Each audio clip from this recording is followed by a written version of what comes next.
Hello పిల్లలు, welcome to అనగనగా. పిల్లలు, ఈరోజు మనం కథలోకి వెళ్ళే ముందు ఇప్పటి వరకు మన ఛానల్ని ఎవరైతే సబ్స్క్రైబ్ చేసుకోలేదో వాళ్ళు తప్పకుండా సబ్స్క్రైబ్ చేసుకొని మీ ఫ్రెండ్స్కి తప్పకుండా మన ఛానల్ని షేర్ చేయండి, ఓకేనా? ఇక లేట్ చేయకుండా కథలోకి వెళ్ళిపోదాం. అనగనగా అగ్రహారం అనే ఒక బ్రాహ్మణ గ్రామం ఉండేది. ఆ గ్రామంలో అందరూ బ్రాహ్మణులే.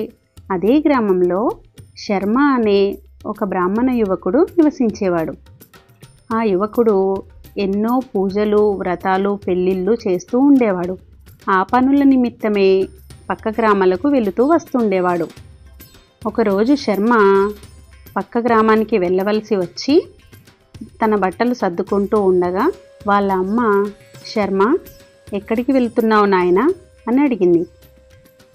అమ్మ, పక్క గ్రామంలో ఒక వివాహం చేయదలిచి వెళ్తున్నాను అన్నాడు శర్మ. పక్క గ్రామం అంటే ఆ శ్రీరంగమేనా అని అడిగింది అమ్మ. అవునమ్మా, శ్రీరంగమే అన్నాడు శర్మ.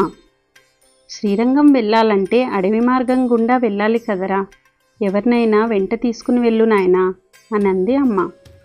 అవసరం లేదమ్మా, ఒక్కడినే వెళతాను, ఎప్పుడూ వెళ్ళే ఊరే కదా, ఏం భయమూ ఉండదు, నువ్వేమీ కంగారు పడకు అన్నాడు శర్మ. అయినా సరే ఆ తల్లి మనసు ఊరుకోక వాళ్ళ ఇంటి పెరట్లోనే ఉన్న ఒక కొలను వద్దకు వెళ్ళింది. అక్కడ ఒక రాయి కింద ఉన్న పీతను తీసి శర్మకు ఇచ్చింది. సరే, నువ్వెంత చెప్పినా వినట్లేదు కదా, కనీసం ఈ పీతను నీతో పాటు తీసుకుని వెళ్ళు అంది. తల్లి మనసు నొప్పించని శర్మ సరే అంటూ ఆ పీతను తీసుకుని తన సంచిలో వేసుకుని అడవి మార్గం గుండా వెళుతూ ఉన్నాడు. వెళుతూ ఉండగా ఆ రోజు ఎండ ఎక్కువగా ఉంది. అయితే శర్మకు నీరసం వచ్చి ఒక పెద్ద చెట్టు కింద విశ్రమించాడు. ఇంతలోనే ఆ చెట్టు పొదల్లో ఒక పాము దాగి ఉంది. ఆ పాము బయటకు వచ్చి శర్మ పక్కనే ఉన్న సంచి వద్దకు చేరుకుంది. ఆ సంచిలో ఉన్న ఆహారాన్ని తింటూ ఉండగా ఆ సంచిలో ఉన్న పీత అది గమనించి, ఓహో, ఈ పాము ఆహారాన్ని తింటుందా అని దానికి వెంటనే కోపం వచ్చింది. కోపం వచ్చి ఒక్కసారిగా పాము మీద విరుచుకుపడింది. ఆ రెండు కొట్టుకుంటూ ఉండగా శర్మకు మెలకు వచ్చి చూసేసరికి పాము చనిపోయి కనిపించింది. ఆ పాము చనిపోవడం చూసి శర్మ ఆశ్చర్యపోయాడు. ఈ పీతనే ఆ పాముని చంపి ఉండవచ్చు, ఇదే నన్ను ఆపద నుండి రక్షించింది. ఈరోజు ఈ పీతే కనుక లేకపోతే నేను ఏమైపోయేవాడినో.